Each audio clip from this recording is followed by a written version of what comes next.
Hi there. This is just a collection of my thoughts, some of my thoughts on the trailer for the Day of the Doctor, the 50th anniversary special. I've noticed a few interesting things which I just thought might be useful, could be significant. See what you think. Enjoy. Okay, first in this shot at 7 seconds, this appears to be an industrial location, and the Dalek that we see a couple of seconds later suggests that it could be the Dalek invasion of London in the 22nd century, as we've seen that's in the First Doctor story. Notice there's a fez on the right, a little nod to 11, and a tweedy kind of fabric just beneath. We have all the shards, which become a sort of theme throughout this whole trailer. The odd thing we have here is what looks like the Ninth Doctor's sonic screwdriver, though possibly slightly rusted. This seems to be another theme throughout the trailer. The Doctor appears to be arriving at just the right moment, which I will elaborate on in the next comment. In this shot at 9 seconds, on the left we have a pocket watch and a Tardis key, or what looks like a Tardis key. It's some sort of key, obviously, among the shards that are flying out from the Dalek attack. Now the watch could be a reference to either the First Doctor or the Master, because the First Doctor did carry a watch upon his person. And while the First Doctor didn't actually meet the Master as an enemy, he did know him as a friend. They were at the academy together, they grew up together. Now the Tardis keys could be a sort of little nod to the various keys that the Doctor has given to various companions over the years.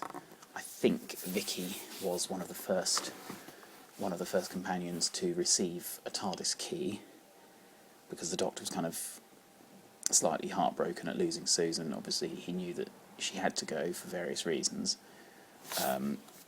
but he ultimately he acknowledged that she had to go, but he was still quite upset by her departure, and so he kind of became instantly very affectionate of Vicky. And I think she may have been one of the first, if not the first, to actually be given a key to the TARDIS. Now notice that the Doctor is standing just outside the TARDIS at this point, as if he's just come out at exactly the right moment. And at 15 seconds we've got the First Doctor appearing in the flesh and in glorious colour, which is fantastic. At 16 seconds we have the Second Doctor appearing in the background, elusive as ever, you blink and you'll miss him kind of thing. And in the foreground there is a sonic screwdriver, which I think is the Fourth Doctor's. When the sonic screwdriver comes into focus, we see it's got some stripes and things on it, which suggests it's actually the Fourth Doctor's, not Second. Those two screwdrivers, the Second Doctor's does look superficially similar to the Fourth's, so there's a little Second Doctor thing going on here. At 26 seconds we have the Fourth Doctor. We saw him from behind. He's got his earlier Sonic in the foreground, reminiscent of Three's but with a different head. But the question is here, why has the Fourth Doctor spilled his jelly babies? What's going on? Now this is an interesting frame at 29 seconds. On the right we have Cybermen and we have Daleks, and there's a little Dalek, well not little, but there's a Dalek saucer near Westminster Tower, which is another reference to the Dalek invasion of Earth. Big Ben is not the correct name for the tower, it is Westminster Tower, because Big Ben is the name of the bell. Notice that Daleks and Cybermen have both invaded Earth at one point or more. We also have, left to centre, we have most obviously the wonderful Sarah Jane Smith, arguably the most famous of the Doctor's companions.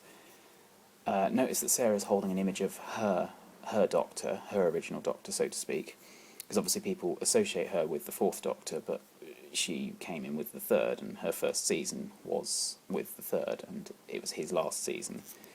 But with the combined elements of the Third Doctor, of Sarah, the Master, invading aliens, this looks like a little homage, little nod to the unit years, which neatly covers second to fourth Doctors, I would say, because the second Doctor met Brigadier Lethbridge Stewart, met him for the first time as Brigadier, and that's how the Brigadier knew the Doctor, because he'd met him before, and that's why he was so kind of willing to offer his help when the Doctor regenerated and was exiled to Earth.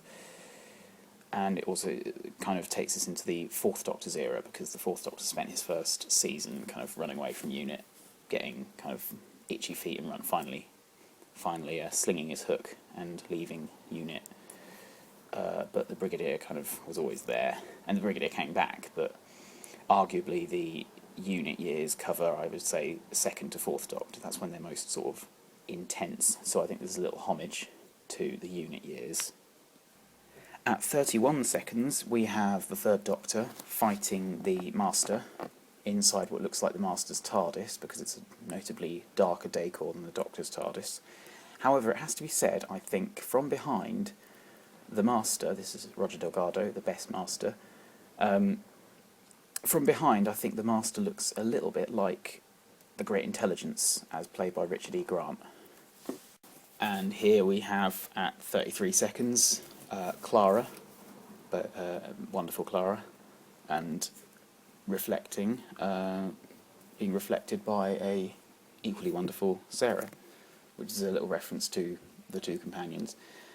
I think it's Sarah and Clara because it's the most famous companion from the original series compared to the current companion, kind of, keeping things going, so to speak. It's sort of Clara's sort of inheriting Sarah's legacy, in a way. Also, their names almost rhyme, which is nice. I'm thinking Elizabeth Sladen and Jenna Coleman, no, they don't really rhyme. But Clara and Sarah almost rhyme. Completely unintentional, I'm sure, with Jamie and Amy rhyming. Rory and Zoe almost rhyming, and Matt Smith and Patrick Troughton don't rhyme at all. Okay. Now, at 36 seconds, there's a lot to discuss. We can see 5 Doctors in the shot. There's 7 on the left, there's 5, there's 10 in the background, though we don't see him in focus just yet. There's 9 and 6 on the right, sort of right of centre. We have a Weeping Angel on the left, chasing 7. On the right, that could be one of the Robots of Death, from the serial The Robots of Death. Also at the bottom, this is quite interesting, there's a bolt of lightning which appears to be heading for between the 5th and 7th Doctors, coming from a hand which could be John Sim's hand, John Sim as the Master, though I think the head of this person looks more like Anthony Ainley than it does John Sim, so it could be a kind of amalgamation of the Master. So we've got 5 Doctors visible, though 6, there does appear to be a little coherency problem. I can't quite tell whether he's facing away from you or to you, because then when we sort of zoom in on him later, his arms are kind of pointing at the camera, as if kind of his arms have been twisted round in some horrific way. But we see 6 there, and in the shadows he appears to be wearing his more conservative blue coat rather than the old Explosion at the Rainbow Factory or the Technicolor Dreamcoat. At 39 seconds we have the 8th Doctor on the left, so we've found most of them so far.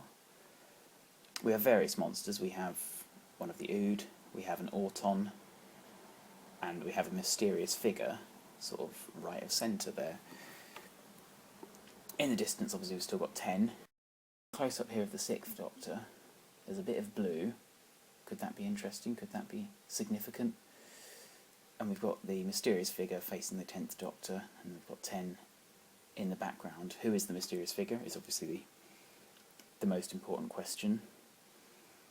But notice also in the foreground, just in front of the Ood's globe, translation orb, there is another sonic screwdriver, though I can't tell whose that is. And what's that on the floor? Could be a body sprawling on the ground. Just in front, the mysterious figure who could be the Hurt Doctor, could be someone else. Some people are thinking Jack Harkness. I'm thinking Hurt Doctor is probably most likely. It's a nice symbolic thing of him facing 10. 10 maybe is turning to confront it and turning to reflect on everything, but not quite able to take it on, so to speak. There's there's something in front of that mysterious figure that I'm intrigued by the sonic screwdriver there. And here at 42 seconds, we've just zoomed past the 10th Doctor's shoulder, and here we are with the 11th Doctor standing on a very rough statue of someone. Though the circular shape at the bottom there appears to be a Gallifreyan symbol, which if anyone can translate would be very cool. I think, actually, coupled with the face and the sort of bulky look of body armour, this could actually be an image of Omega, the Peter Davison incarnation. Also note that in one of the previous shots, Davison's Doctor is looking in the opposite direction, meaning that they could kind of be looking at each other in a sort of abstract way. If the Day of the Doctor is set in the Time War, bringing in Omega could actually be a very good addition to the story. You know, with the walls of reality breaking down, Omega could sneak through and return to this universe without having to kill anyone or copy the Doctor's, get the Doctor's bioscan or anything like that.